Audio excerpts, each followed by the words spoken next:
In today's video, we continue on with our NHL season preview series. Today we're in the Metro Division looking at the Washington Capitals. What will we expect from them this offseason? They certainly had a lot of changes and are dealing with a bit of an injury problem to start the year. We'll discuss that coming up next. So welcome back to another video here at Top Shelf Hockey. As I mentioned, today we're looking at the Washington Capitals and previewing their upcoming 22-23 NHL season. So in case you're new to this series, so far we've covered all the teams in the Atlantic, most of the teams in the Metro, and we're going to first recap what happened last year, take a look at some key team stats, recent playoff history, then we're going to look at how the teams changed between the additions and subtractions, if there's any prospects that we feel will jump into this lineup and make an impact, and then we're going to look at the projected lineup and give our thoughts on how we feel this team is going to do this year. So let's get started with the 21-22 season. Of course, they finished in 4th place last year in the Metro. Pretty solid year, 44, 26, and 12 for a 100-point campaign. They scored 275 goals for 10th best, which is pretty respectable. Giving up 245 goals for 12th best, also not bad. The power play was reasonably okay, but could have been a little bit better, especially considering they have one of the greatest power play specialists of all time in Alex Ovechkin. They had 18.8% success rate for 23rd best. The PK was certainly very respectable as well, 12th best at 80.4%. So overall, a good regular season. Of course, they lose out in the playoffs in round 1.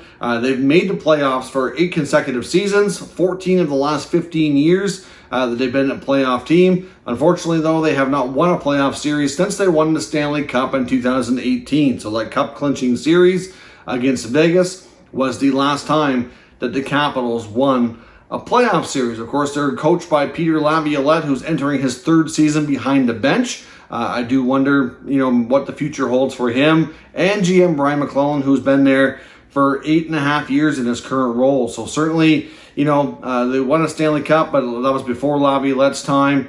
That was under Barry Trotz. Of course, Trotz left right after the Cup because McClellan didn't want to essentially, take over. He wasn't his guy, so to speak, right? Trotz was hired by the previous regime. McClellan's been there a long time, but he was in a different role before becoming the general manager. So we'll have to see where everything goes here, but overall, last year was good. They've had a long run of being a successful regular season team, and can this year bring playoffs again, and can the playoffs have some more success since they haven't won a series in a while now? Let's take a look at how this team has changed over the course of the offseason. They did make a fair bit of changes, especially between the pipes. Of course, they got their key addition. Of course, Darcy Kuemper comes over from the Colorado Avalanche after winning the Stanley Cup, so certainly comes with some pedigree there. Kuemper, though, I must say, wasn't the greatest. I mean, he's been a steady goaltender throughout his career, but there were times in the playoffs when I felt like the Avalanche were winning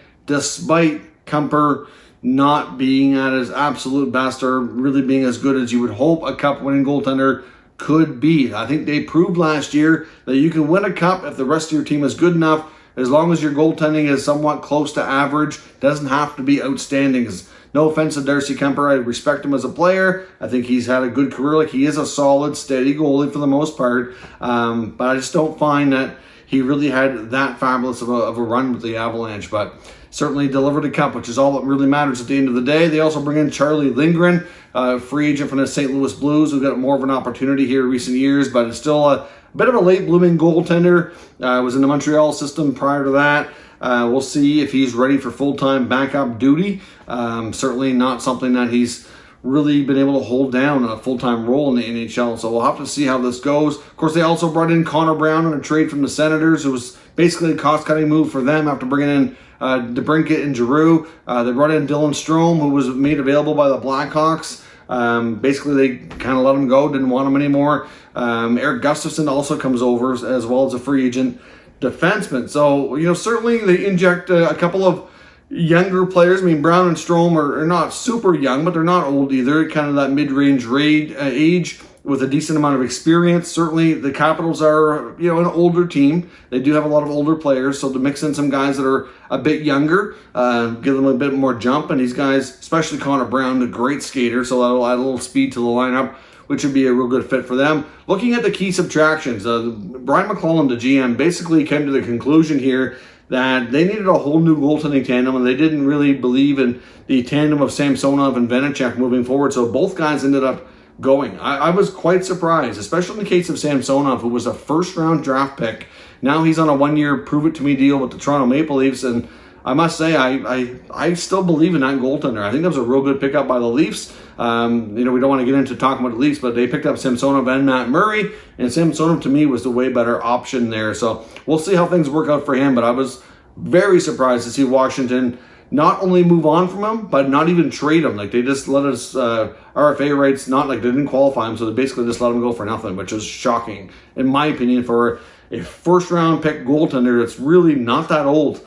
But we'll see if they learn to regret that or if it works out for them. I know, like, Darcy Kuemper, like I said, no issues with him coming in, but can you imagine a Kuemper-Samsonov pairing? To me, could have been good. Now, I understand Samsonov had his moments last year where he wasn't great. I just think he was a little young to give up on, and I still think he has enough pedigree that long-term might not be great. But time will tell, and we'll have to wait and see how things work out. A few defensemen are on the move as well. Justin Schultz and Michael Kempny. Of course, they're going to start the year without Nicholas Backstrom and Tom Wilson. It's debatable if and when Backstrom returns. He had a pretty significant major hip surgery, so I'm not sure how that's going to work out for him. But he is optimistic that he will be able to play later into the season. And hopefully for Washington's sake, he can. He still has a good amount of term on his contract. But it was like a hip resurfacing or restructuring surgery. It's a pretty substantial deal. And a lot of other athletes that have had that kind of surgery in the past have had a lot of issues continuing their careers. So I hope for Backstrom's sake that he's the exception to the rule here. And I guess time will tell. But I know recent comments is that he personally seems optimistic, which is a good thing. Tom Wilson is going to be out for the first little bit to start the year after having a major surgery in the offseason and not being fully recovered yet. So they're certainly going to miss those two players, both top six guys, to start the season. So that's, good, possibly have a major impact here. We'll have to talk about that in a moment with the lineup. The prospects, though, I mean, even though he's not a prospect, I do expect bigger things from Connor McMichael this year. Played a lot last year, and I expect him to hopefully stick in the NHL again and hopefully get more opportunity. Other prospects I continue to see getting at least a bit opportunity. I'm not sure that they're going to see regular NHL duty. You never know, but guys like Joe Snively, certainly I think it was impressive enough in his short stint that he'll get some more games this year. Brett Leeson played a fair bit. We'll see how he goes. He was certainly a late blooming junior player who got picked late, and so far, I don't know, the jury's still out on him. Alexander Alexiev on defense certainly will be a call-up option, I think, for them and start to work his way into this lineup.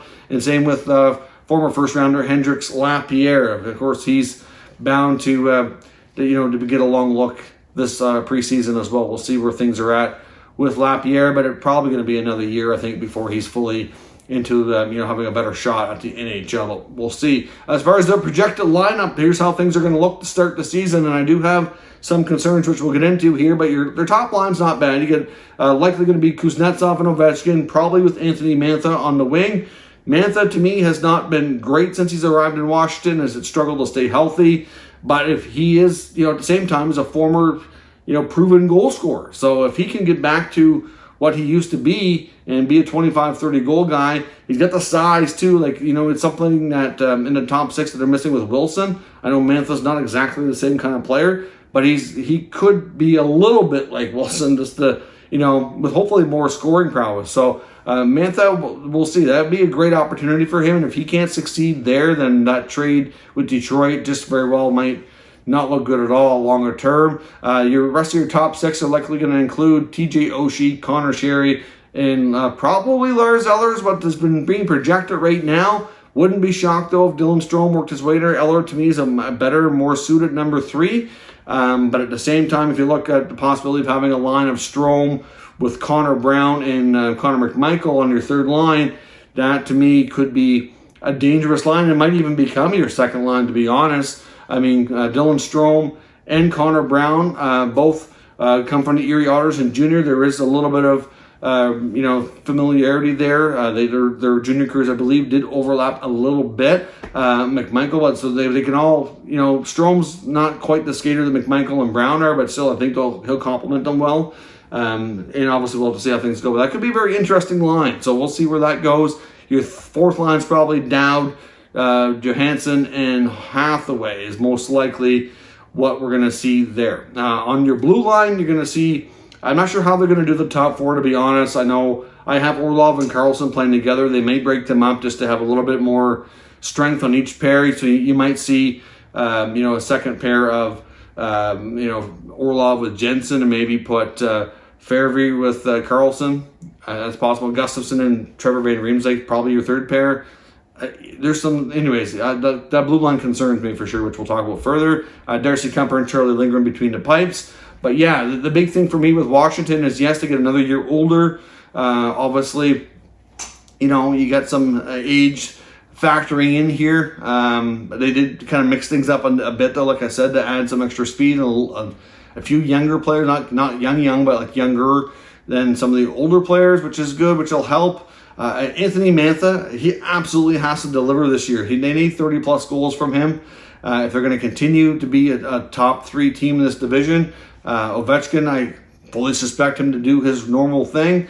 But considering they were good defensively last year, like the metric-wise, like looking at their goals against PK, like they were pretty good. And there's a lot of changes, so I do question and wonder how that's going to work out for them. Once they get Wilson back, that'll help. But it couldn't be too late. If they have a rough start to the season, as we've seen, like you can't win the Stanley Cup in November, but you can lose it, and you can even lose your playoff spot. It can happen. So to me, this is a team that very much could very well regress between the injuries, a thin blue line, and I think they did an okay job replacing the depth in their forward group, knowing they're starting the year with injuries. I think it's okay. I'm not too concerned about that. I think they will be able to score. Not sure they'll be a top 10 scoring team, but they probably could be top 15. Like they'll be above average, I do believe. I'm not sure about the blue line and goaltending, though. I do have some questions, and I'm not sure that this is a team that is a guaranteed playoff team. I wouldn't be shocked if they were. I'm not going to say that they're not going to. I just don't think it's a given. I think you're looking at teams in this division like the Hurricanes and probably the Rangers, probably the 2 strongest teams. And then again, I think to me, I would take Pittsburgh right now over Washington. So they're probably going to be in a fight for 4th place. We don't know how the Islanders are going to rebound. If the Islanders are strong like they were a couple years ago and they can get back, which I know there's certainly a lot of people that are having doubts over that, but that's going to be an interesting storyline, which we don't know. The Devils and Jackets are certainly improved.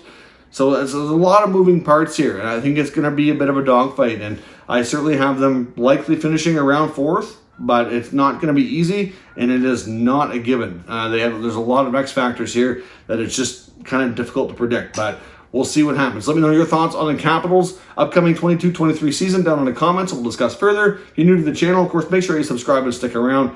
We'll keep you up to date with the latest news, rumors, and analysis on all 32 NHL teams. Thank you for watching, and I'll catch you next time.